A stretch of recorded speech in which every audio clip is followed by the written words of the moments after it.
Assalamualaikum warahmatullahi wabarakatuh. Perkenalkan, nama saya Muhammad Malik Aziz dengan NIM 080112823070. Di sini saya akan melanjutkan soal terakhir dari bab ketujuh prosedur, yang dimana kita disuruh membuat sebuah sistem penilaian mahasiswa berbasis IPK dan aktivitas organisasi untuk menentukan status kelulusan mahasiswa. Kita itu diperintahkan menggunakan nested struct atau struct bersarang yang memiliki variabel atau elemen nama, NIM, IPK, jumlah SKS, nilai aktivitas, dan nilai skor atau nilai akhir. Dan catatan, variabel harus dibagi menjadi dua struct, bentuk struct bersarang dari dua struct into.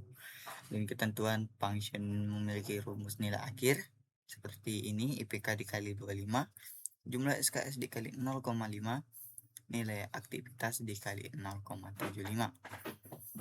Lalu menampilkan mahasiswa dengan kategori lulus kamklot, nilai akhirnya lebih besar sama dengan 85. Jika lulus biasa 70, sekitar 70 hingga 85.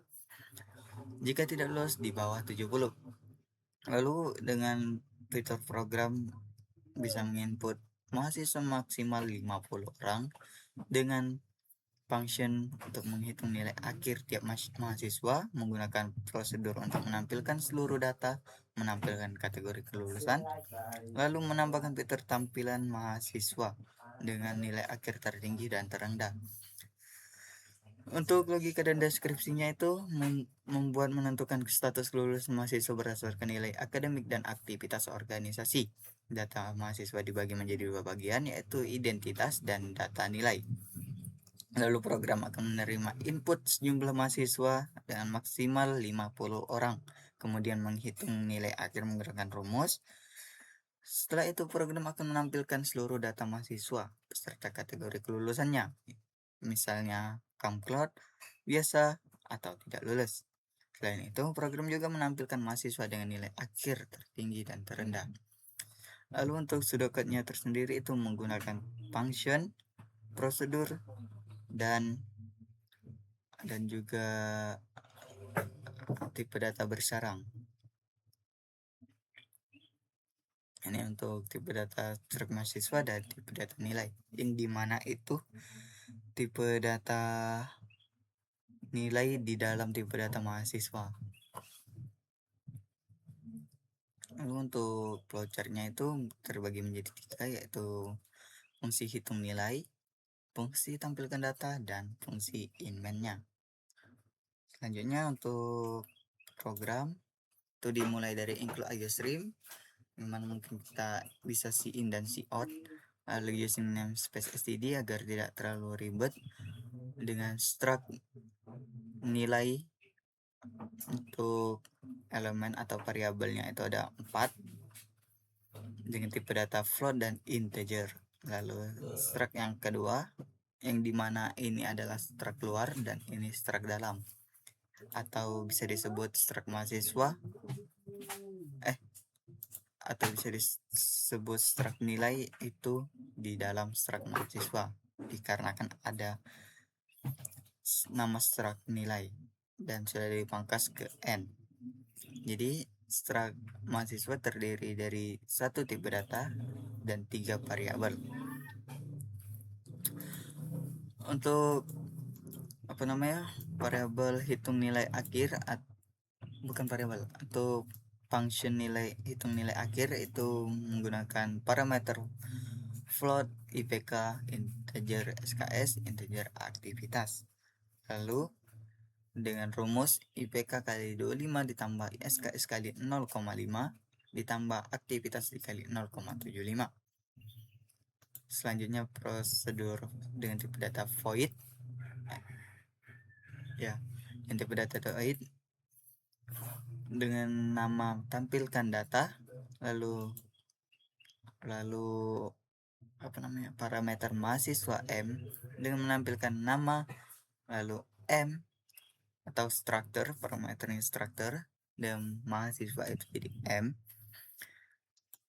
memanggil nama handle, dan seterusnya hingga nilai akhir sama dengan M memanggil titik di sini itu seperti jembatan ya, penghubung. Jadi M memanggil nilai dan nilai memanggil nilai akhir. Jika M memanggil nilai akhir lebih besar dari sama dengan 25, 85, maka dia akan dikategorikan lulus Kamplot. Dan jika dia lebih kecil atau 70 sampai 85, di bawah 85, maka dikategorikan lulus biasa.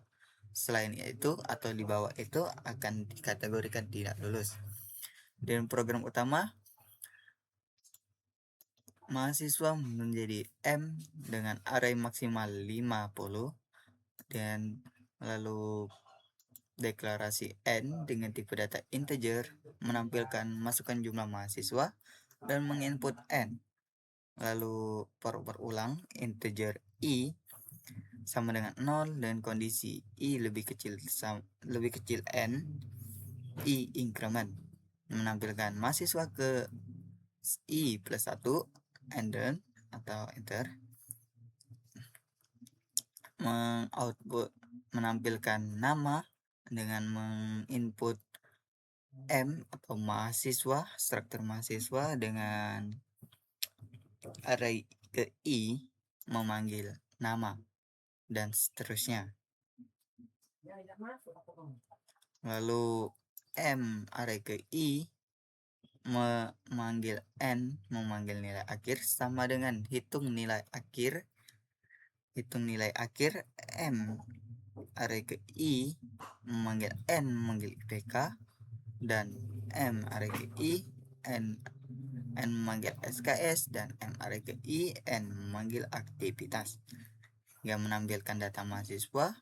Untuk I perulangan I sama dengan 0, I lebih kurang dari N, I increment menampilkan data mahasiswa ke array I. Lalu untuk max index, deklarasi max index dan min index sama dengan 0. Jika mahasiswa I dan nilai akhir lebih besar dari max index, maka max index sama dengan I, atau apa namanya tuh, baris ke I. Gimana nyebutnya ya? Intinya dia tuh kayak ngikutin jumlahnya I. Jika dia tidak lebih besar, maka dia tetap menetap kayak ibaratnya 1. Misalnya lebih besar 2 dari 1, maka dia kedua. Atau misalnya lebih besar 3 dari 4, dia tetap ketiga kayak itu. Nah, sebaliknya jika dia nilai akhir lebih kecil dari M min index, maka dia akan ngikut ke I, lalu menampilkan nilai tertinggi dengan menampilkan data atau menampilkan data mahasiswa max index, dan juga nilai terendah dan menampilkan data mahasiswa min index. Install.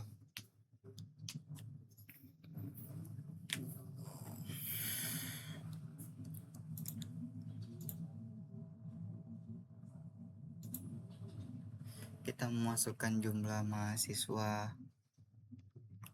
itu 2.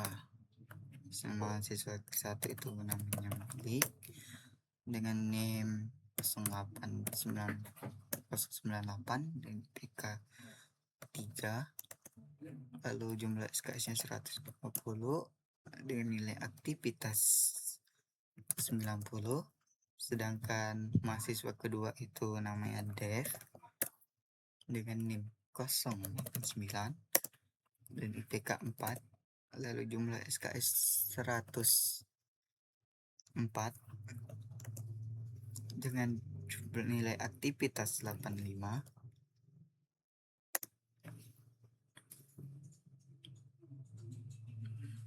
Nah, maka data mahasiswa akan mencatat bahwa nilai akhir dari perhitungan tadi itu untuk Malik itu 202,5, dengan kategori lulus kampret, sedangkan Dev dengan nilai akhir 225 dengan 225,75 dengan kategori lulus kampret. Namun nilai tertinggi di sini dimiliki oleh Dev, sedangkan nilai terendah itu dimiliki oleh Malik.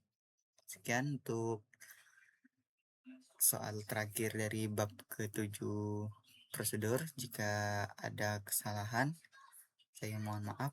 Saya akhiri. Wassalamualaikum warahmatullahi wabarakatuh.